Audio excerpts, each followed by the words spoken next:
అల్లూరి సీతారామరాజు జిల్లా కొయ్యూరు మండలంలోని ఎంఈఓ కార్యాలయం ముందు గింజర్తి గ్రామస్తులు, విద్యార్థులు సోమవారం టెంట్ వేసి శాంతియుత నిరసన చేపట్టారు. తమ గ్రామంలోని పాఠశాలలలో 3, 4, 5వ తరగతులను వేరు ప్రాంతాలకు తరలించాలనే అధికారుల నిర్ణయాన్ని వారు తీవ్రంగా వ్యతిరేకించారు. మండలంలోని గింజర్తి గ్రామంలో ఉన్న ఎంపీపీ పాఠశాలలో 3, 4, 5వ తరగతులను మోడల్ స్కూల్ పేరుతో ఏడాది క్రితం చింతలపూడి పాఠశాలల్లో విలీనం చేశారని, విద్యార్థులను అక్కడికే పంపాలని అధికారులు ఆదేశించారని గ్రామస్తులు తెలిపారు.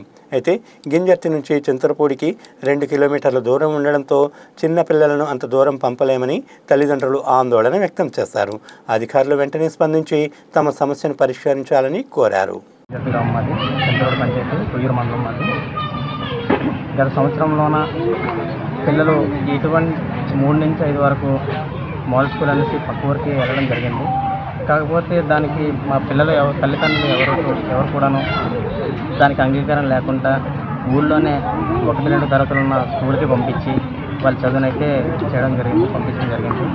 కాకపోతే మేము ప్రభుత్వానికి, అధికారులకి ఒకటి అడుగుతున్నాం. మేము 3 నుంచి 5 వరకు తరగతులు ఎవరైతే పిల్లలు ఉన్నారో వాళ్ళ పిల్లలు 1 ఇయర్ పాటు స్కూల్కి వెళ్ళలేదు. వాళ్ళ హాజరు ఎలా పడిందో తెలియట్లేదు. వాళ్ళ మధ్యాహ్నం మీల్స్ ఎలా జరిగిందో తెలియట్లేదు. దీనికోసం ఎంఈఓ గారు కంపల్సరీగా స్పందించాలి. ఇదివరకు వచ్చాము, ఎన్నో వినతి పత్రాలు ఇచ్చాము, కానీ ఎటువంటి స్పందన లేదు. డిఓ గారికి ఇచ్చాము, ఎటువంటి స్పందన లేదు. కలెక్టర్ గారికి ఇచ్చాము, ఎటువంటి స్పందన లేదు. దయచేసి దీన్ని ఇంకా పెద్ద విషయం చేయకుండా ఇక నుంచే ఈ నిరసనతో మీరు ఎటువంటి సొల్యూషన్ ఏది ఉందో మాకు చెప్తే దాన్ని బట్టి మేము ముందుకు మేము వెళ్తాము. మీడియా మిత్రులు మీరు కూడా మాకు సహకరించాలి. స్కూలు 1, 2 తరగతులు ఉన్న విద్యార్థులు, తల్లిదండ్రులు, పిల్లలు కూడాను స్కూల్కి వెళ్లకుండా నిరసనలో పాల్గొంటున్నారు.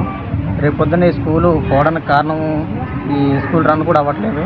కాబట్టి ఈ నిరసన మాకు విజయవంతం అయ్యేంతవరకు స్కూల్కి వెళ్ళరు. కాబట్టి మా ఉన్న స్కూల్ కూడా పోయే పరిస్థితి ఉంది. దీనికి ప్రభుత్వం సమాధానం చెప్పాలి, స్పందించాలి. మీడియా మిత్రులు కూడా మీరు కూడా మాకు ఏదో విధంగా సహాయం చేయాలి. ధన్యవాదాలు.